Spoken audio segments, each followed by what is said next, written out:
Welcome, everyone. Welcome to all of you, our young citizens of the world. Our guest today is a wonderful and inspiring woman. She is one of India's most beloved and inspiring personalities. She became the first Indian woman to win Miss Universe in 1994. She has a very impressive career as an actress and is an advocate for women's empowerment. Please, all of you, welcome Miss Sushmita Sen. Hello, Sushmita. Hi. Thank you so much for having me, Genevieve. What a pleasure. And for that lovely introduction. We are very happy to have the chance to discuss with you today. So, children and young citizens from all over the world have questions for you. Are you ready? I'm absolutely ready. Okay, so we're going to go to Elsa, a student of Indian background from Blessed Sacrament School in Vancouver, Canada. To you, Elsa. As the first Indian woman to win Miss Universe, looking back, what was the most defining moment of that experience for you? Oh, Elsa, you are so pretty. And thank you for that lovely question. So Elsa, I was only 18 years old when that happened. I was barely out of school. That's the reason I never went to a university either. But during that time, my world opened up from being in a very small place in Delhi, which is the capital of India, and where I used to be in my room, and I used to imagine, I had very small dreams. And with Miss Universe, those dreams became huge. Everything became possible. But most important defining thing for me, there were many actually during that year, it turned me into a global citizen.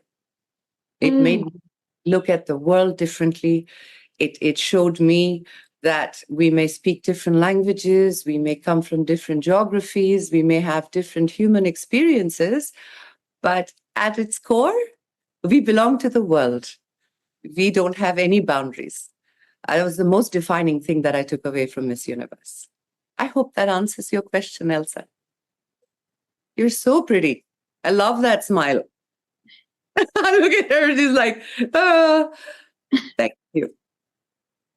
Thank you, Elsa, and thank you for your lovely answer. I love the fact that you realized you became a citizen of the world as well, a young citizen of the world.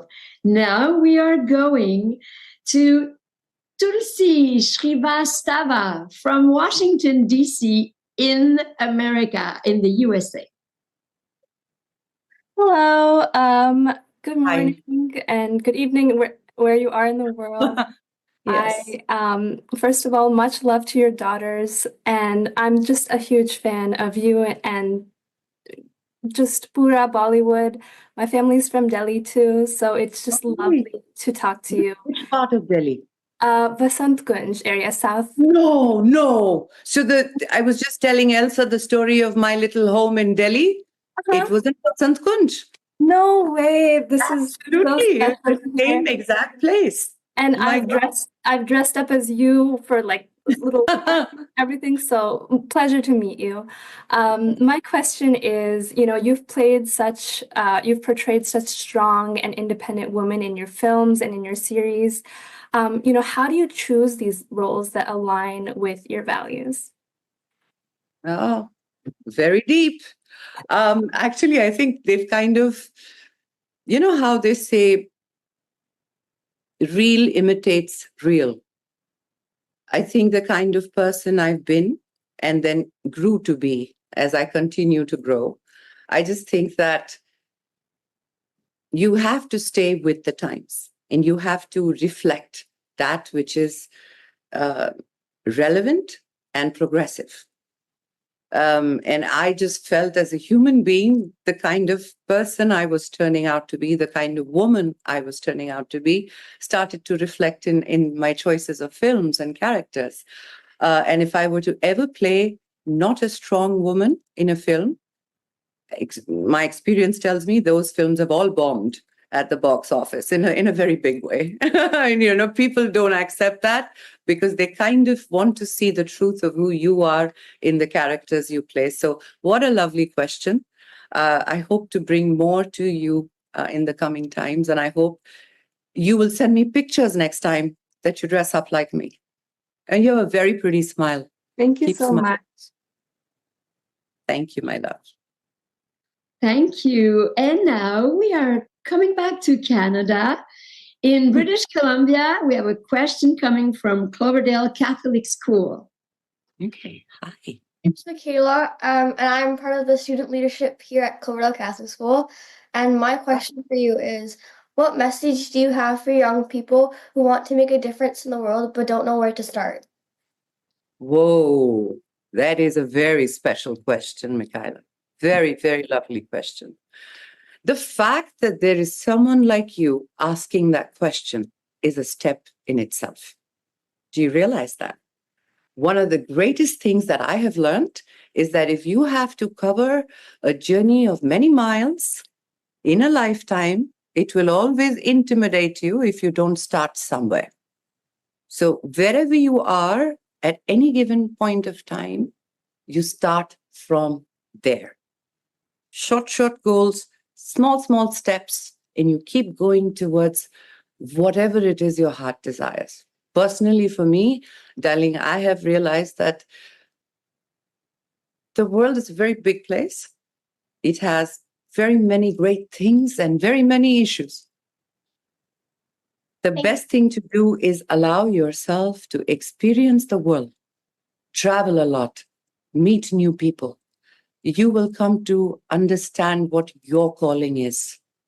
And in that calling, you'll find a way to help the world. It has to be very personal to you. And that's when it will be long lasting. Thank you. So I love you, little one. And I hope that one day I get to see the difference you make to the world. Because that question tells me you're definitely going to make some. Thank you. Thank you. I love how you believe in our young citizens of the world and give them hope to make Honestly, this world a better place. Thank you, Genevieve, but I think I belong to them. This is my tribe. Honestly, I think the most inspiring people in the world are the young people.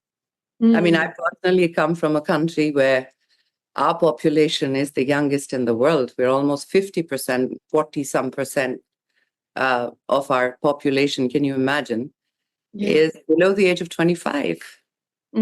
So I'm surrounded with young people and tremendous inspiration.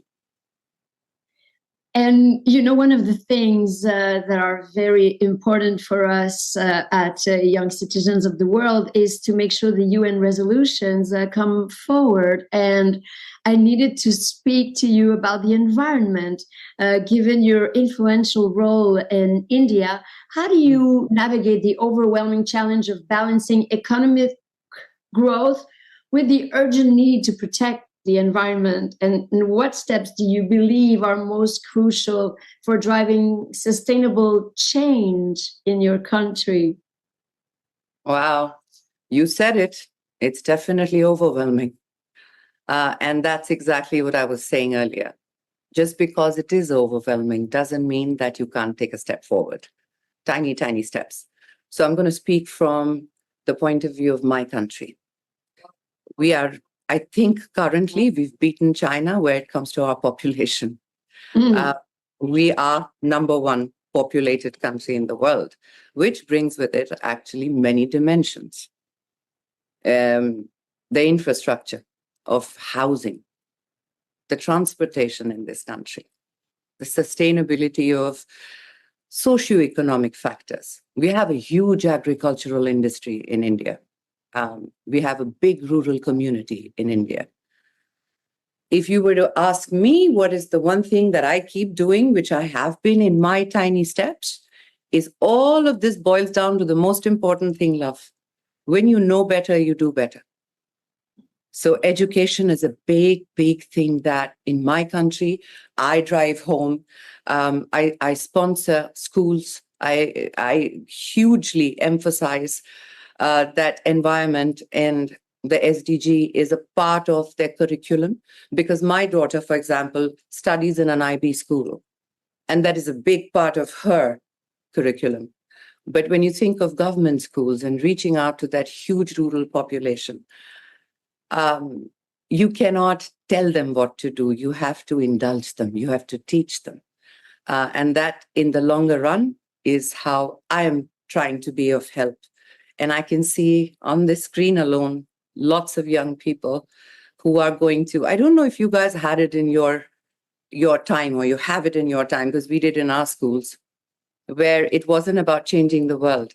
It was each one, teach one. You just find one person to educate and to show them the world. And all of it's not just problems, but solutions, probable solutions. And it changes the world, one person at a time. So that's what I've been doing.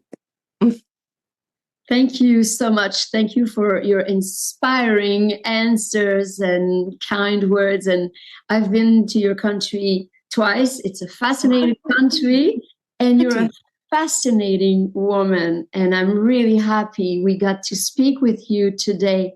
Thank you for your time and messages of hope. Thank you very much. It is such an honor to be here in the company of you incredible people. God bless you, and thank you so much again. I look forward to seeing you all in the future. Bye, Genevieve. Thank you, guys. Thank you, Ms. Sushmita Sen. Thank you.